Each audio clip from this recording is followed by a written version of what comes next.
न्यायाधीश र वकिलको घुस वार्तालापले न्यायालयमा गम्भीर विचलन, अडियोमा गरिएको डिलले न्यायालयमा मौलाएको भ्रष्टाचारको बयान। संसदमा विचाराधीन नागरिकता विधेयक अघि बढाउने सत्तारूढ गठबन्धनको निर्णय, सम्भव भए सहमति नभए बहुमतीय प्रक्रियाबाट अघि बढाइने। स्थानीय तह निर्वाचन सम्पन्न भएपछि धमाधम जिल्ला समन्वय समिति चयन हुँदै आवश्यक कानुन निर्माण नहुँदा समितिको औचित्य नदेखिएको विज्ञहरूको भनाइ। विनाशकारी भूकम्पपछिको क्षतिको सामना गर्न अफगानी सरकारद्वारा अन्तर्राष्ट्रिय सहयोगका लागि अपिल। पाक्तिका प्रान्तमा भारी वर्षा र असिनाका कारण उद्धार र सहयोगमा कठिनाई। र राष्ट्रिय टिमका प्रशिक्षक र खेलाडी बीच भएको विवाद समाधानका लागि पहल गर्ने एन्फाका नवनिर्वाचित कार्य समितिको पहिलो निर्णय। महासचिवमा किरण राई र कोषाध्यक्षमा रविन्द्र जोशीलाई नियुक्त। नमस्कार, कान्तिपुर डायरीका साथमा केशु र म अनिल। समाचार अब विस्तारमा। काठमाडौँ जिल्ला अदालतका न्यायाधीश राजकुमार कोइराला र अधिवक्ता रुद्र पोखरेल बीच घुस लेनदेनबारे भएको अडियो संवाद बाहिरिएपछि न्याय परिषदले छानबिन थालेको छ। सिभिल सेभिङ एन्ड क्रेडिट कोअपरेटिभमा सर्वसाधारणले बचत गरेको करिब 8 अर्ब रुपियाँ हिनामिना गरेको आरोपमा प्रहरी केन्द्रीय अनुसन्धान ब्युरो सीआईबीले गत वर्ष असोज 18 मा इच्छाराज तामाङलाई पक्राउ गरेको थियो। उनलाई धरौटीमा छान्न 2 करोड लेनदेन गर्न न्यायाधीश र वकिलबीच सहमति भएको अडियोमा सुनिन्छ। मंगलबार न्यूज 24 टेलिभिजनले अडियो सार्वजनिक गरेको थियो, जसमा ठगी र संगठित अपराधको अभियोग लागेका तामाङलाई धरौटीमा छान्न पोखरेलले कोइराला समक्ष घुस प्रस्ताव गरेको सुनिन्छ। यो अडियो गत पुस 14 गतेको थुनछेक अघिको मानिएको छ। प्रधान न्यायाधीश र 1 नम्बर न्यायाधीशबाट संकेत आए तामाङलाई तारिखमा छान्ने सहमति भएको थियो, तर सहमतिको चेन कतै टुटेकाले सो दिन आदेश दिँदा न्यायाधीश कोइरालाले तामाङ र अर्का अभियुक्त केशवलाल श्रेष्ठलाई थुनामा पठाएका थिए। मुद्दामा जोडिएका अन्यलाई भने धरौटीमा छाडिएको थियो। तामाङ पत्नी र छोरी सहित 42 जना विरुद्ध ठगी र संगठित अपराधमा जिल्ला अदालतमा मुद्दा दायर भएको थियो। विषयवस्तुको गम्भीरतालाई विचार गर्दै न्याय परिषद अध्यक्ष कायम मुकायम प्रधान न्यायाधीश दीपक कुमार कार्कीले हिजो परिषदको आकस्मिक बैठक बोलाउनु भएको थियो। कानून मन्त्री गोविन्द कोइराला, सर्वोच्चका न्यायाधीश हरिकृष्ण कार्की, परिषदका सदस्यहरू श्रेष्ठ र रामप्रसाद भण्डारी सम्मिलित बैठकले समितिलाई 45 दिने अवधि सहित छानबिनको कार्यादेश दिएको हो। त्यतिन्जेल न्यायाधीश कोइरालालाई कार्य सम्पादनमा रोक लगाइएको प्रवक्ता मानबहादुर कार्कीले जानकारी दिनुभयो। यो घुसको डिल भएको समय 2078 पुसमा पोखरेल नेपाल बार एसोसिएसनको कोषाध्यक्ष थिए। यो त्यही बेला थियो जब न्यायिक विचलन आएको भन्दै प्रधान न्यायाधीश चोलेन्द्र शमशेर जबराको राजीनामा मागेर बार आन्दोलनमा थियो।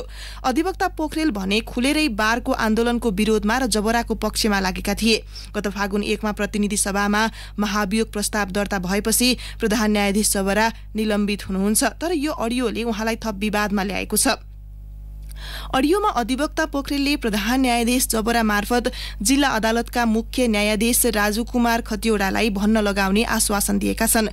वार्तामा न्यायाधीश कोइरालाले पनि जबराको स्वीकृतिको सुनिश्चितता खोज्दै बारम्बार सोधेका थिए। प्रधान न्यायाधीशले नै भन्छन् त, जवाफमा अधिवक्ता पोखरेलले त्यसको जिम्मा आफ्नो भएको बताउँछन्। न्यायाधीश कोइरालालाई आश्वस्त पार्दै उनी भन्छन्, तपाईँ डराउनु पर्दैन, किन डराएको? यस्तो मौका कहिले आउँछ? अरू मान्छे कत्रो गरेर बस्या छन्, अनि तपाईँ? प्रधान न्यायाधीश नै न्याय परिषदको पदेन अध्यक्ष हुन्छन्, जसको जिम्मेवारी मातहतका अदालतका न्यायाधीशले खराब आचरण गरे कारबाही गर्ने पनि हुन्छ। तर उनलाई नै बिचौलियाले आफ्नो बसमा राखेको मात्र होइन, तल्ला तहका न्यायाधीशलाई पनि घुस खान निर्देशन दिने व्यक्तिका रूपमा चित्रण गरेका छन्। अहिले सार्वजनिक भएको अडियोले नै जबरामाथि हामीले लगाउँदै आएको आरोप पुष्टि गर्छ। घटना कैयौं छन्, नेपाल बारका एक निवर्तमान पदाधिकारी भन्छन्। सार्वजनिक भएको अडियोले संकेत गरेको विचलन जिल्ला अदालतका 1 जना न्यायाधीश र त्यहाँ विचाराधीन मुद्दाका 1 वकिलका बीच मात्र सीमित नहुने विज्ञहरूको भनाइ छ। अडियोमा गरिएको डिलले न्यायालयमा मौलाएको भ्रष्टाचारको गहिराई बयान गरेको संविधानविद विपिन अधिकारीले बताउनुभयो।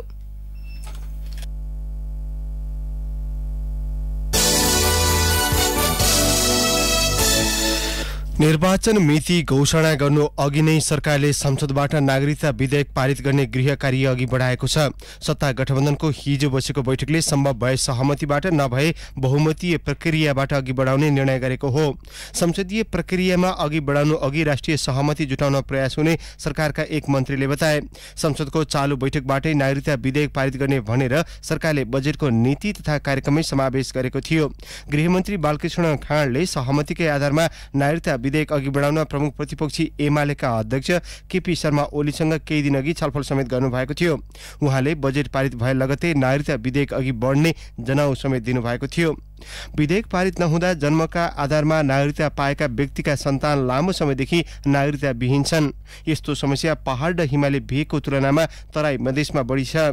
बालिक भएर पनि नागरिकता नपाउँदा शिक्षा र रोजगारीमा प्रत्यक्ष असर पुगेको भन्दै जनता समाजवादी पार्टी जसपा र लोकतान्त्रिक समाजवादी पार्टी लोसपाले नागरिकता विधेयक अघि बढाउन सरकारलाई दबाब दिँदै आएका छन्।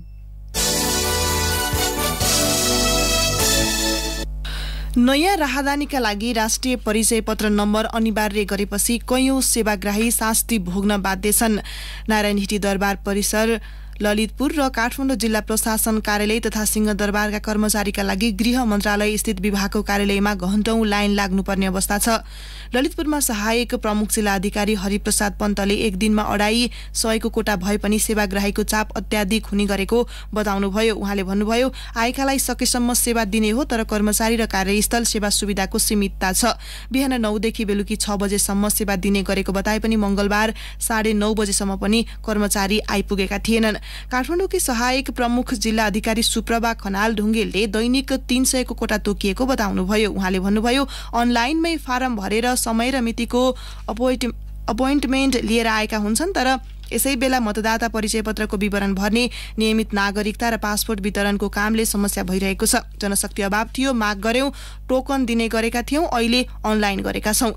राष्ट्रिय परिचय पत्र तथा पञ्जीकरण विभागका निर्देशक लक्ष्मण ढकाल सेवाग्राहीको भिडभाडलाई स्वाभाविक मान्नुहुन्छ। उहाँले भन्नुभयो, तपाईँ हामी नै आवश्यक नपरि जाँदैनौ, अझ दूर दराजमा त बनाउनै पर्छ भन्ने सचेतना पुगेको छैन। गाउँमा शिविर चलाएका बेला वास्ता गर्दैनन्, विदेश गइहाल्नुपर्छ अनि आपत परेर आउँछन्। राहदानी नबनाए पनि राष्ट्रिय परिचय पत्र बनाउन जिल्ला प्रशासन कार्यालय पुग्नेहरूको शास्ति उस्तै छ।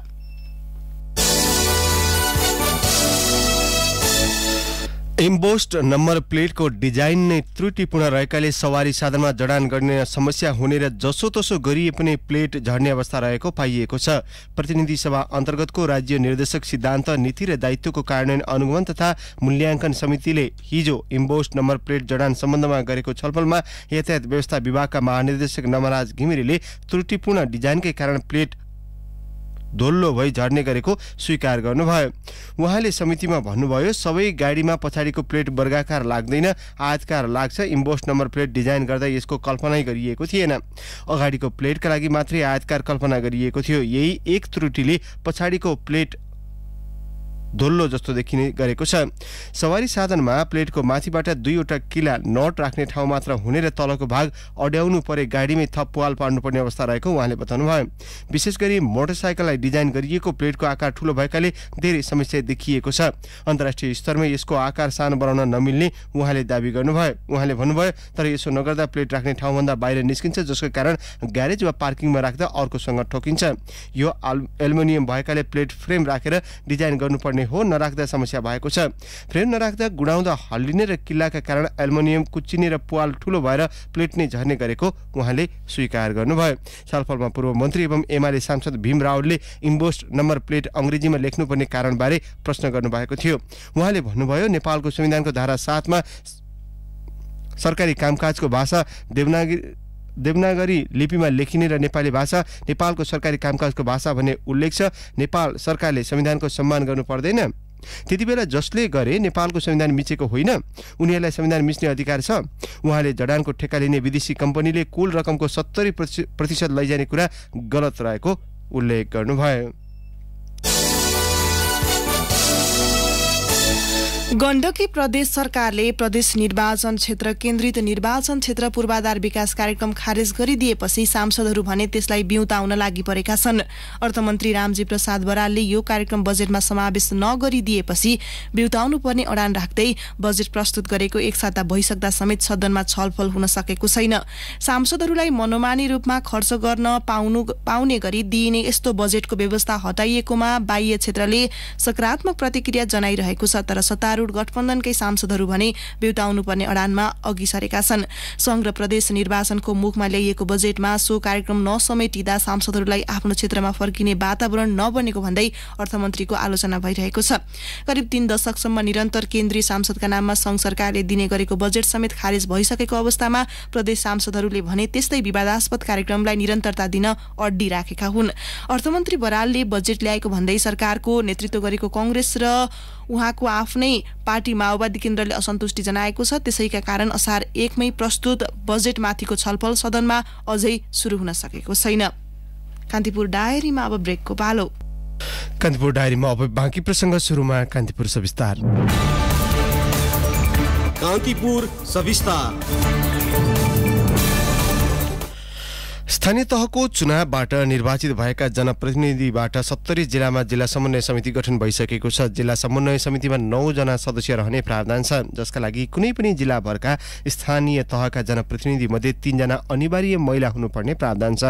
विशेष गरी सम्बन्धित स्थानीय तह, प्रदेश र संघ सरकार बीच समन्वय गर्ने लगायतका अधिकार सहित जिल्ला समन्वय समितिको व्यवस्था संविधानले गरेको छ।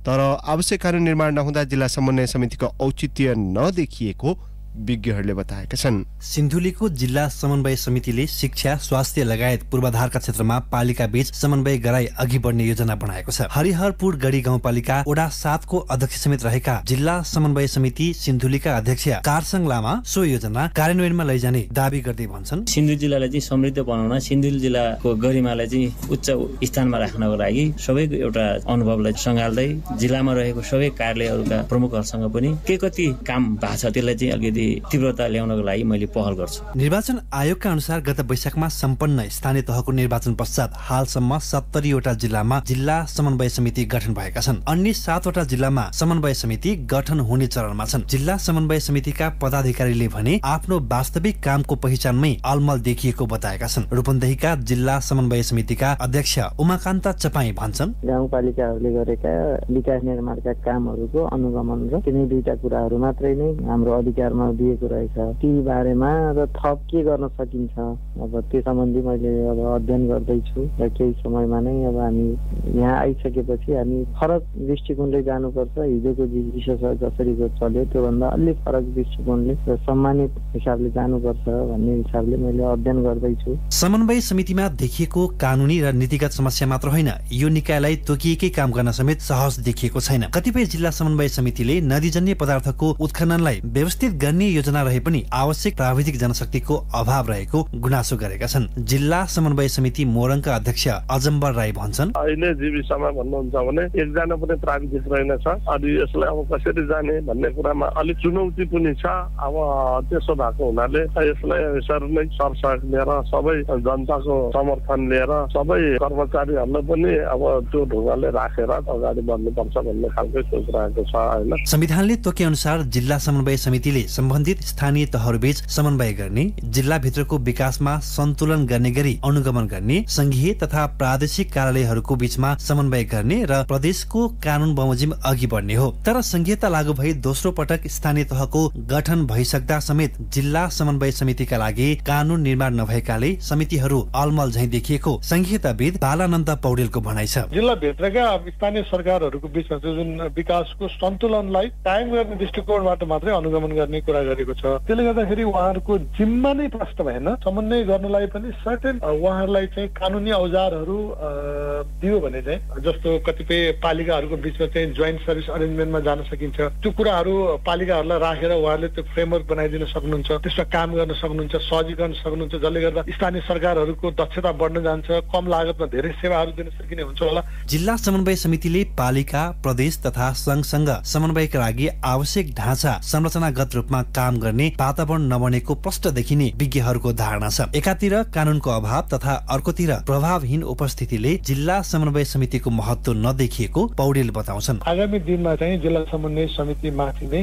प्रश्न चिन्ह उठ्ने स्थिति बन्छ, किनभने यदि त्यो स्ट्रक्चरले आफ्नो कामलाई जिम्मालाई जस्टिफाई गर्ने आधारहरू भएन भने त्यो संरचना किन बनाइराख्ने, करदाताको पैसा किन लगानी गरिराख्ने भन्ने प्रश्नहरू चाहिँ अलिक मजबुत भएर आउँछन् होला। त्यसैले जिल्ला समन्वय समितिको बारेमा चाहिँ अलिकति फरक दृष्टिकोणबाट यसलाई हेर्नुपर्छ जस्तो लाग्छ मलाई। जिल्ला विकास समितिको फेरिएको संरचना मानिने जिल्ला समन्वय समितिलाई निष्क्रिय झैं राख्नु मनासिब कार्य नभएको टिप्पणी हुन थालेका छन्। त्यसैले स्थानीय राजनीतिक कर्मीका लागि पदीय जिम्मेवारी पाउने अवसरका रूपमा समन्वय समिति देखिए पनि त्यसलाई प्रभावकारी बनाउनु पर्ने भएको हो। रेडियो कान्तिपुरका लागि सम्बन्धित जिल्लाका सहकर्मीहरूको सहयोगमा रमेश दुलाल।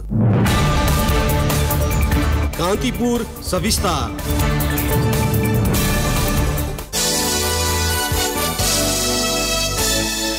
काठमाडौँको टेको स्थित शुक्रराज ट्रपिकल तथा सरुवा रोग अस्पतालमा हैजाका 3 जना बिरामी भर्ना भएका छन्। अस्पतालका सूचना अधिकृत नवराज गौतमका अनुसार बागबजार, भोटे बहाल र सानेपाका व्यक्तिमा हैजा देखिएको हो। काठमाडौँ मोडेल अस्पतालले बिरामीको ल्याब परीक्षणमा भिब्रियो कोलेरा नामक ब्याक्टेरिया भेटिएका बिरामीलाई अस्पतालमा रेफर गरिएको गौतमले बताउनुभयो। यसैबीच हैजा पुष्टि भएको क्षेत्रमा नमुना संकलन भइरहेको जिल्ला जनस्वास्थ्य कार्यालय काठमाडौँले जनाएको छ। यस्तै पानी शुद्धिकरण गरेर बिक्री वितरणका लागि सम्बन्धित निकायलाई आग्रह गरिएको छ। कार्यालयका प्रमुख वसन्त अधिकारीले उपत्यकामा ट्याङ्कर व्यवसायी तथा जारको पानी वितरण गर्ने व्यवसायीलाई पानी शुद्धिकरण गरेर बिक्री वितरण गर्न आग्रह गरिएको बताउनुभयो। यस्तै जिल्ला जनस्वास्थ्य कार्यालय काठमाडौँले हैजाको रोकथाम तथा नियन्त्रणका लागि स्वास्थ्य कार्यालय प्रमुख अधिकारीको संयोजकत्वमा 6 सदस्यीय टोली गठन गरेको छ।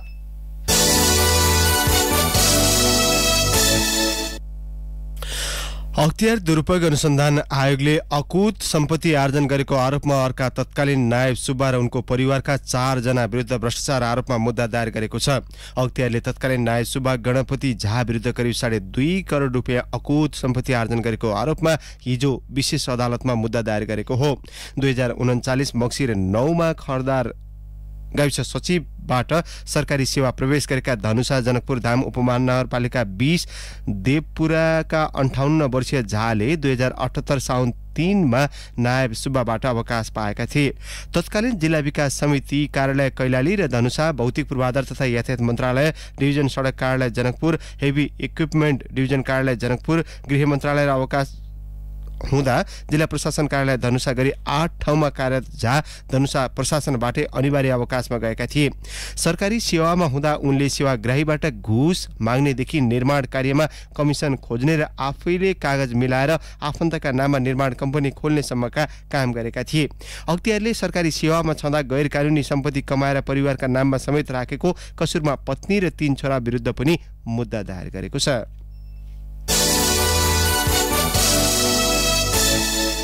विद्यार्थीहरूलाई संकाय पाठ्यक्रम र शैक्षिक संस्थाबारे जानकारी दिने शैक्षिक मेलाको 7औं संस्करण कान्तिपुर हिसान एडुफेयर भोलिदेखि काठमाडौँको ब्रिकुटी मण्डपमा हुने भएको छ। उच्च तथा माध्यमिक विद्यालय संघ हिसान र कान्तिपुर पब्लिकेशन्सको आयोजनामा मेला यसपटक उत्कृष्ट शिक्षा नेपालमै भन्ने नाराका साथ 4 दिन सञ्चालन हुने संयोजक युवराज शर्माले बताउनुभयो।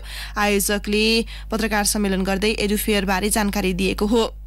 असार 10 देखि 13 गतेसम्म बृहत शैक्षिक मेला सञ्चालन गरिने शर्माले बताउनुभयो। उहाँले भन्नुभयो, नेपालमै सञ्चालित शिक्षालयहरूले दिने गुणस्तरीय तथा उत्कृष्ट शिक्षाका बारेमा सत्य तथ्य र यथार्थ जानकारी गराउन एडुफेयर आयोजना गरिएको हो।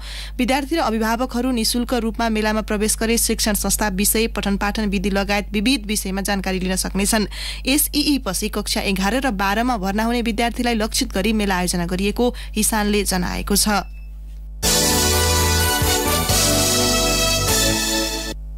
लोप उन्मुख जन्तु बाघ जोगाउनै पर्छ भन्नेमा नेपालले अन्तर्राष्ट्रिय मञ्चहरूमा कहिल्यै फरक मत राखेको छैन। संसारका 13 मुलुकमा मात्रै पाइन्छन् बाघ, त्यसैले संरक्षणका कार्यक्रम सञ्चालनमा छन्। बाघको संख्या घटबढमा संसारभरबाट चासो बढ्ने गरेको छ, तर बाघ गणना सजिलो छैन।